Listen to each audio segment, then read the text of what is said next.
हिंदी के कुछ सेंटेंसेस आपको इन फ्रेजेस से समाप्त होते हुए मिल सकते हैं, जैसे करते रह सकता है या फिर करते रह सकता था, करते रहना चाहिए, करते रहना पड़ता है, करते रहता था या फिर करते रहने की ज़रूरत है। जैसे हमें ये कहना हो कि मैं इतनी देर खड़ा नहीं रह सकता, या फिर तुम्हें यही काम करते रहना चाहिए, या फिर तुम्हें यह दवा लेते रहने की ज़रूरत है, या फिर वह दिन भर खेलता रहता था।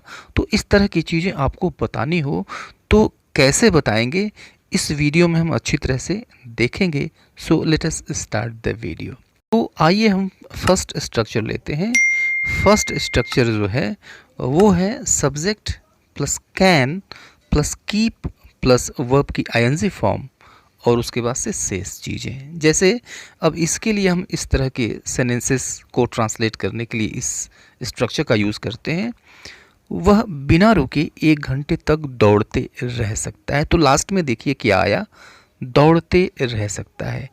तो अब यहाँ पर जो वर्ब है देखिए, दौड़ते ते और फिर उसके बाद से आ गया रह सकता है। तो अगर वर्ब इस फॉर्म में आपको मिले तो इस स्ट्रक्चर का आप यूज़ करें। वह बिना रुके 1 घंटे तक दौड़ते रह सकता है। सिंपली आपको करना क्या है कि इसको स्ट्रक्चर पे रख देना है। सब्जेक्ट यूज़ करिए ही और फिर कैन का यूज़ करेंगे, ही कैन। कीप का यूज़ करना है, वर्ब की आईएनजी फॉर्म यूज़ करना है। तो वर्ब की आईएनजी फॉर्म में हम उस वर्ब को रखेंगे, उस क्रिया को रखेंगे हिंदी की जिसको वह करते रह सकता है। तो रनिंग, दौड़ते रह सकता है, रनिंग इस चीज़ को रखेंगे हम। तो ही कैन कीप रनिंग और शेष चीज़ें तो for an hour non stop. For an hour non stop, non stop मतलब बिना रुके हुए। तो he can keep running for an hour non stop. तो इस तरह की जितने भी चीज़ें, जितने भी सेंटेंसेज आए, आप इस स्ट्रक्चर का यूज़ करें। राइट। तो यहाँ पर बात की गई कि करते रह सकता है। राइट। यह चीज़ पास्ट में भी हो सकती है, यह हो सकता था, दौड़ते रह सकता था, यह भी हो सकता था। राइट। तो अगर सकता था आ जाए, पास्ट की बात हो जाए, तो कैन के बजाय आप कुड का यूज़ कर दीजिए। जैसे वह घंटों बोलते रह सकता था, he could keep speaking for hours, he could keep speaking for hours. Right. तो रह सकता था, कुड का यूज़ कर दीजिए कैन के बजाय। सकता है, कैन का यूज़ करिए। सकता था, कुड का यूज़ कर दीजिए। राइट। अब देखिए कि जैसे इस तरह का हमें सेंटेंस बताना हो, इस तरह की बात अगर हमें कहनी हो, तुम्हें यही काम करते रहना चाहिए, तुम्हें व्यायाम करते रहना चाहिए, तुम्हें दवा समय से लेते रहने चाहिए, तो सलाह आप दे रहे हैं। आप समझ गए होंगे कि यहाँ पे शुड का यूज़ होगा। तो स्ट्रक्चर जो होगा वो हो जाएगा subject plus should plus keep और उसके बाद से वर्ब की आईएनजी फॉर्म प्लस शेष चीज़ें। तो तुम्हें यही काम करते रहना चाहिए means you should keep working here, you should keep working here. Right.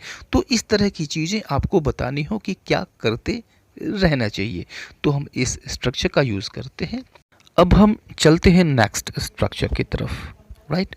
Next structure है, हमें ये बताना होता है कि तुम्हें ऐसा करते रहने की ज़रूरत है, यानी किसी को क्या चीज़ करते रहने की ज़रूरत है। राइट। तो अगर यह चीज़ बताना हो तो आप इस स्ट्रक्चर का यूज़ करते हैं सब्जेक्ट प्लस नीड टू और उसके बाद से यूज़ करते हैं कीप वर्ब की आईएनजी फॉर्म। राइट। उसके बाद से शेष चीज़ें, जैसे तुम्हें यह दवा लेते रहने की ज़रूरत है। ओके। तो सब्जेक्ट यूज़ करिए, सब्जेक्ट यू और उसके बाद नीड टू का यूज़ करिए, यू नीड टू। और कीप वर्ब की आईएनजी फॉर्म, कीप क्या करते रहने की ज़रूरत है, तो लेते रहने की ज़रूरत है, टेक।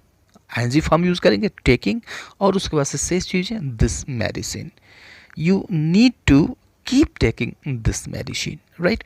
तो ये थोड़े से स्ट्रक्चर थे कीप से संबंधित। कीप के से संबंधित और भी स्ट्रक्चर्स होते हैं। राइट। इसको मैं आगे के वीडियो में लेके आऊँगा। See you later in the next video. Till then goodbye and take care.